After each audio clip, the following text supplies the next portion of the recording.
നിങ്ങളൊന്ന് സങ്കൽപ്പിച്ചു നോക്കൂ. നമുക്ക് മുകളിൽ ശരിക്കും ഈ കാണുന്ന അതിവിശാലമായ പ്രപഞ്ചം വലിയൊരു ഭാരം താങ്ങാനാവാതെ അല്ലെങ്കിൽ വലിയൊരു ശബ്ദത്താൽ പെട്ടെന്ന് പൊട്ടിത്തെറിക്കാൻ നിൽക്കുകയാണെങ്കിൽ എങ്ങനെയുണ്ടാവും? ഹോ, ശരിക്കും അതൊരു ഭയപ്പെടുത്തുന്ന ചിന്തയാണല്ലേ? അതെ അതെ. സാധാരണ നമ്മൾ ആകാശം പിളരുകയോ തകരുകയോ ചെയ്യുന്നു എന്ന് കേൾക്കുമ്പോൾ നമ്മുടെയൊക്കെ മനസ്സിലേക്ക് വരിക എന്തെങ്കിലും ഭയാനകമായ യുദ്ധമോ അല്ലെങ്കിൽ ഗ്രഹങ്ങളും ഛിന്നഗ്രഹങ്ങളും തമ്മിലുള്ള കൂട്ടിയിടിയൊക്കെയാവും. അല്ലെങ്കിൽ ഈ ബ്ലാക്ക് ഹോളുകൾ പോലെയുള്ള എന്തെങ്കിലും വലിയ പ്രതിഭാസങ്ങളായിരിക്കും. കൃത്യം. പക്ഷെ അതൊന്നുമല്ല ഈ പ്രപഞ്ചത്തിന്റെ അതിരുകൾ വിണ്ടുകീറാൻ കാരണമെങ്കിലോ? മറിച്ച് എന്താ പറയുക, എണ്ണമറ്റ മാലാഖമാരുടെ ഒരു വലിയ ഗായക സംഘത്തിന്റെ പാട്ടുകൊണ്ടാണെങ്കിലോ? അതൊരു വലിയ വിരോധാഭാസമായി തോന്നാം, പക്ഷെ വളരെ കൗതുകമുള്ളൊരാശയമാണത്. അതെ. അപ്പോൾ ഇന്ന് ഈ ആഴത്തിലുള്ള ചർച്ചയിൽ നമ്മൾ വിശദമായി ഡീകോഡ് ചെയ്യാൻ പോകുന്നത് സൂറ അശ്ശൂറ 42:5 എന്ന വചനത്തിലെ ദൈവിക കാരുണ്യവും സ്വർഗീയ ഗായകസംഘവും എന്ന ഭാഗമാണ്. ഓക്കെ, നമുക്കിതൊന്ന് വിശദമായി പരിശോധിക്കാം. തീർച്ചയായും. ഞാൻ ഈ വിഷയം വായിച്ചപ്പോൾ മുതൽ എൻ്റെ മനസ്സിൽ നിറഞ്ഞു നിൽക്കുന്നത് ഇതിലെ പ്രപഞ്ചത്തെക്കുറിച്ചുള്ള തികച്ചും വ്യത്യസ്തമായ ഒരു ചിത്രീകരണമാണ്. അതെ, നമ്മൾ രാത്രിയിലെ ആകാശത്തേക്ക് നോക്കുമ്പോൾ ആ നക്ഷത്രങ്ങൾക്കിടയിലുള്ള ശൂന്യതയെ വളരെ ശാന്തവും നിശബ്ദവുമായ ഒന്നായിട്ടാണ് കാണുന്നത്. ശരിക്കും ഒന്നുമില്ലാത്തൊരു വാക്വം പോലെ. അതെ. എന്നാൽ ഈ സ്രോതസ്സ് പറയുന്നത് അതിന് നേരെ വിപരീതമായൊരു കാര്യമാണ്. ശാന്തമായ ശൂന്യതയ്ക്ക് പകരം സ്വർഗ്ഗങ്ങൾ മുകളിൽ നിന്ന് പിളരാറാകുന്നു എന്ന ഭയാനകമായ അവസ്ഥയാണിത് വരച്ചു കാണിക്കുന്നത്. ഈ പിളരാറാകുന്നു എന്ന വാക്ക് തന്നെ ഭയങ്കര ശക്തമല്ലേ? എന്തെങ്കിലും ഒന്ന് പിളരണമെങ്കിൽ അവിടെ താങ്ങാൻ കഴിയാത്തത്ര വലിയൊരു സമ്മർദ്ദം ഉണ്ടാകണം. തീർച്ചയായും. മനുഷ്യന്റെ കാഴ്ചപ്പാടിലെ പ്രപഞ്ചവും ഈ വചനം കാണിച്ചു തരുന്ന പ്രപഞ്ചവും തമ്മിലുള്ള ആ വലിയ വ്യത്യാസത്തിൽ നിന്നാണ് ഇതിന്റെ യഥാർത്ഥ അർത്ഥത്തിലേക്ക് നമ്മൾ കടക്കേണ്ടത്.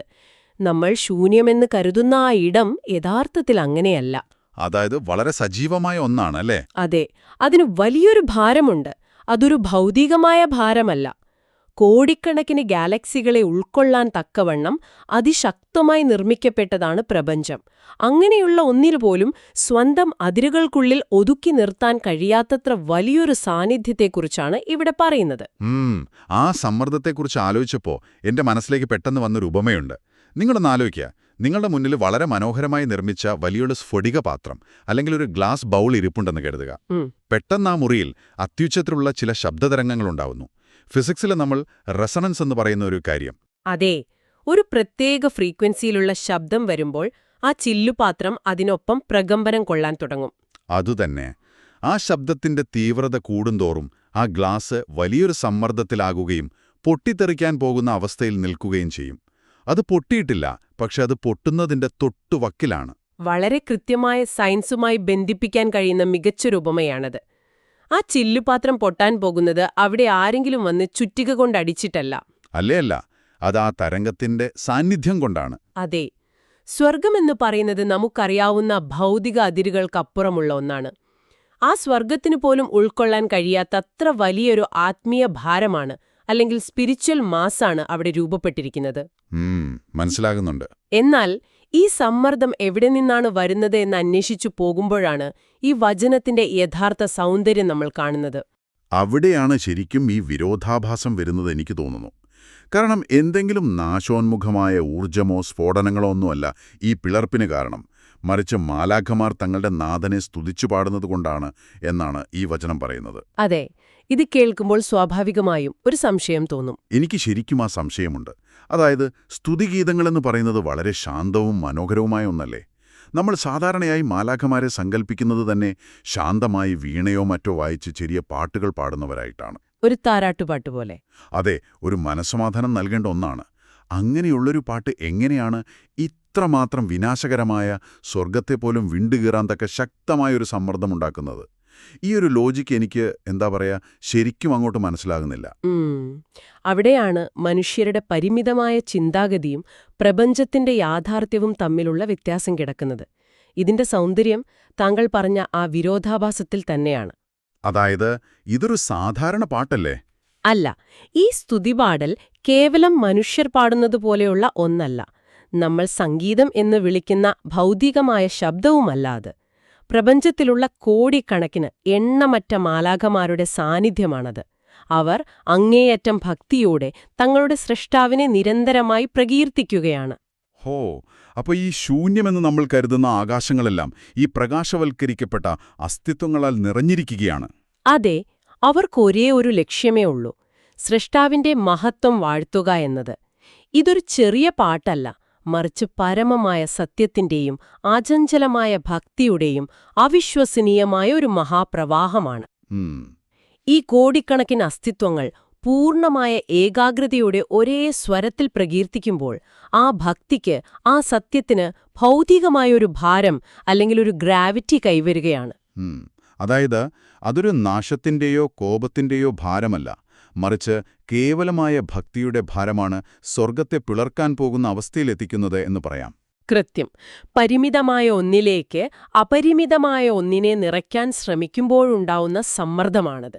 ഭൗതികമായ പ്രപഞ്ചത്തിന് ഒരു പരിധിയുണ്ട്. എന്നാൽ മാലാഖമാരുടെ ഈ സ്തുതിഗീതങ്ങൾ ഉൾക്കൊള്ളുന്നത് സ്രഷ്ടാവിന്റെ അപരിമിതമായ മഹത്വത്തെയാണ്. ആ അനന്തമായ മഹത്വത്തിന്റെ ഭാരം താങ്ങാൻ ഈ ഭൗതികമായ അതിരുൾക്ക് കഴിയില്ല. അതെ, അതുകൊണ്ടാണ് ആ വലിയ പ്രകമ്പനത്തിൽ, ആ ആത്മീയ ഊർജത്തിന്റെ സാന്നിധ്യത്തിൽ സ്വർഗങ്ങൾ മുകളിൽ നിന്ന് പിളരാറാവുന്നത്. ഈ ഒരു പശ്ചാത്തലത്തിൽ വേണം നമ്മൾ ഈ വചനത്തെ കാണാൻ. അത് ശരിക്കും ചിന്തിക്കാവുന്നതിലും അപ്പുറമുള്ളൊരു സ്കെയിലാണ്.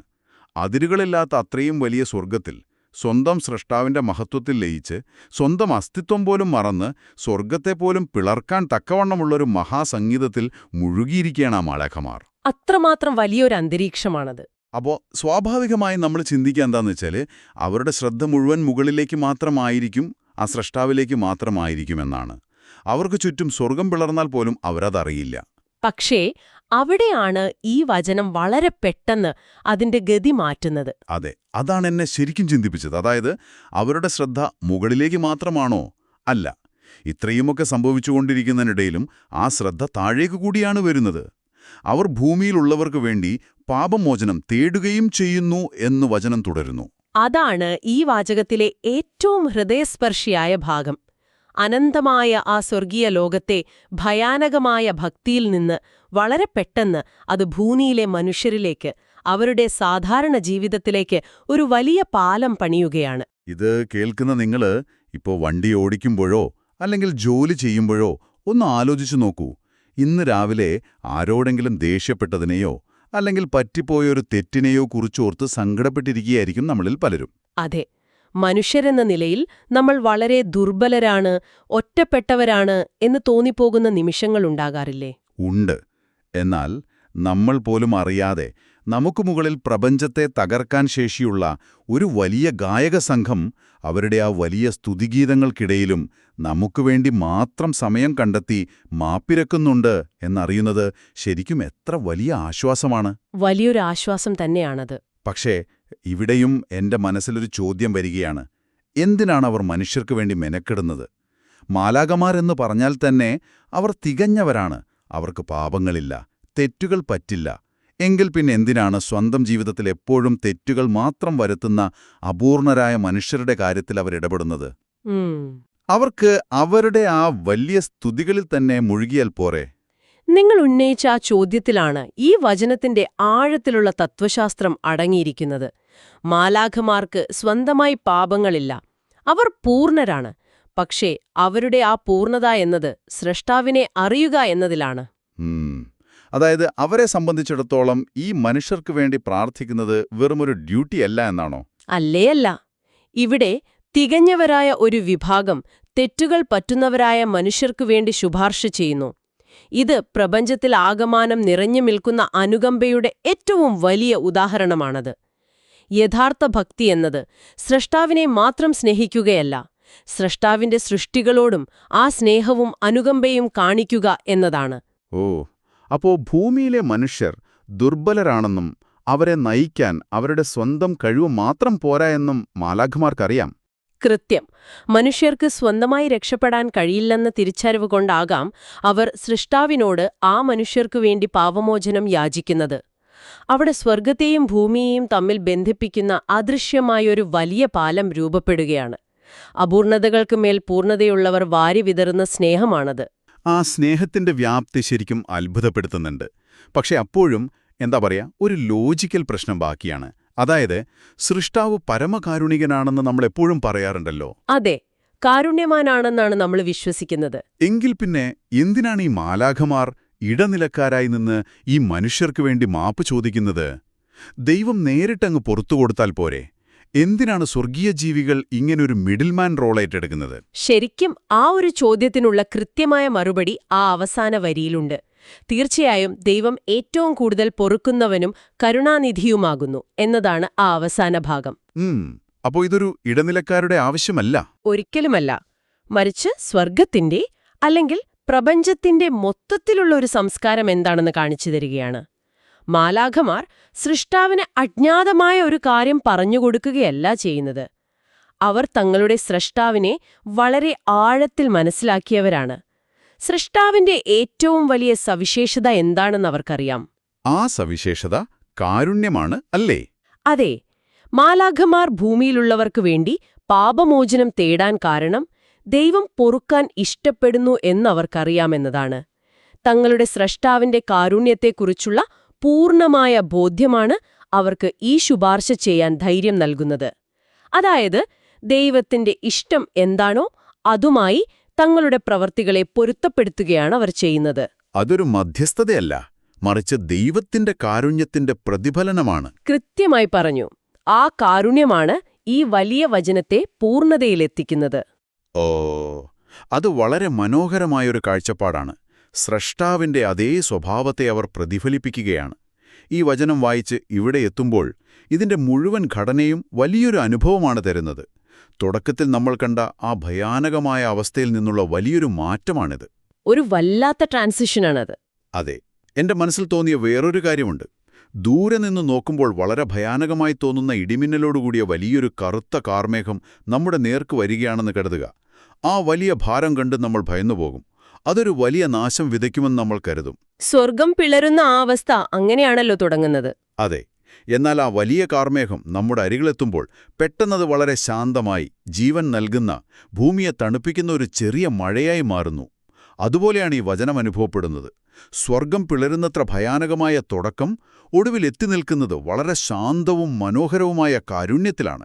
ഉപമ ഇതിനോട് വളരെ കൃത്യമായി ചേർന്നു നിൽക്കുന്നുണ്ട്. ഈ ഒരൊറ്റ വാചകം, സഞ്ചരിക്കുന്ന ദൂരം എത്ര വലുതാണെന്ന് നോക്കൂ. അത് തുടങ്ങുന്നത് അത്യുന്നതമായ പ്രപഞ്ചശക്തിയിലാണ്. അനന്തമായ ആകാശങ്ങൾ, ഭാരം താങ്ങാനാവാതെ പിളരുന്ന ആ വലിയ കരുത്ത്. തുടർന്നത് മാലാഖമാരുടെ നിഷ്കളങ്കവും തികഞ്ഞതുമായ ഭക്തിയിലൂടെ കടന്നുപോകുന്നു. എന്നിട്ടത് മനുഷ്യരിലേക്കെത്തുന്നു. അതെ. ആ ഭക്തിയുടെ കൊടുമുടിയിൽ നിന്ന് അത് നേരെ താഴേക്ക്, ഭൂമിയിലെ ദുർബലരായ മനുഷ്യരോടുള്ള വലിയ സഹാനുഭൂതിയായി മാറുന്നു. ഒടുവിൽ ഈ പ്രപഞ്ചത്തിന്റെ മുഴുവൻ ഉത്തരമായി സൃഷ്ടാവിന്റെ പരമമായ കാരുണ്യത്തിലും മാപ്പിലുമാണ് ഈ വചനം പൂർണ്ണമാകുന്നത്. കാരുണ്യം മാത്രമാണ് ആത്യന്തികമായ സത്യം എന്നിത് നമ്മെ ഓർമ്മിപ്പിക്കുന്നു. നമ്മൾ എത്ര ചെറിയവരാണെങ്കിലും, നമ്മുടെ തെറ്റുകൾ എത്ര വലുതാണെങ്കിലും, അതിനെയെല്ലാം മറികടക്കാൻ പോകുന്ന വലിയൊരു കാരുണ്യത്തിന്റെ വലയം ഈ പ്രപഞ്ചത്തിൽ എപ്പോഴും നമ്മെ ചുറ്റിപ്പറ്റിയുണ്ട്. ഇത് കേൾക്കുന്ന നിങ്ങൾ ഇതൊന്ന് ആഴത്തിൽ ചിന്തിച്ചു നോക്കൂ.